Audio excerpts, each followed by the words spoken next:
Prince William, Kate Middleton and Prince Harry have given $2.7 million £2 million to back a new digital initiative that will help improve people's mental health. It is the next step in their ongoing campaign to tackle the challenges and smash the stigma about talking publicly about people's problems. The money from the Royal Foundation will establish a startup for digital mental health innovation, intended to give members of the public the tools to find help and information when they most need it. The announcement came as William found out how the Royals' Heads Together campaign had started having an impact. "I feel like it's exam results day," he said as he arrived at the Data Observatory at Imperial College London on Friday to view the findings. He added the depth of the figures was amazing and there was a lot to process. The Royal Foundation, set up by the three royals, hopes the information will now be used to help more people with mental health issues, moving beyond encouraging them to talk into practical solutions. Watch Prince William is changing the conversation with Heads Together at the Data Observatory. The study, of 14,000 people by YouGov, noted a significant change in the public's approach to mental health between February and May this year, as publicity about the Heads Together campaign were reaching its height. There were 59,000 pieces of media coverage, with 50 million views off the OK to Say videos and 19 million views of Lady Gaga's conversation with William.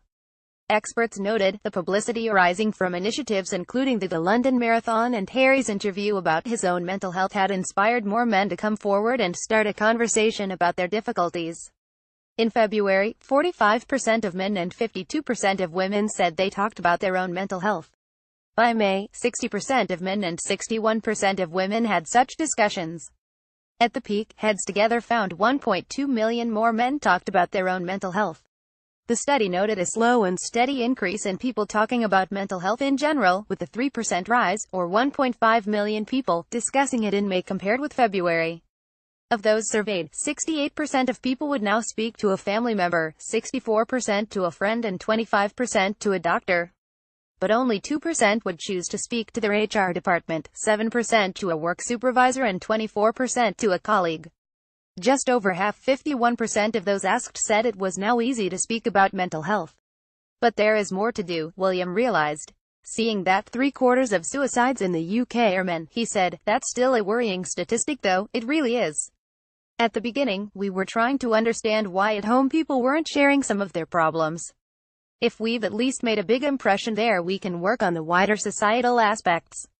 But I think it all has to start at home.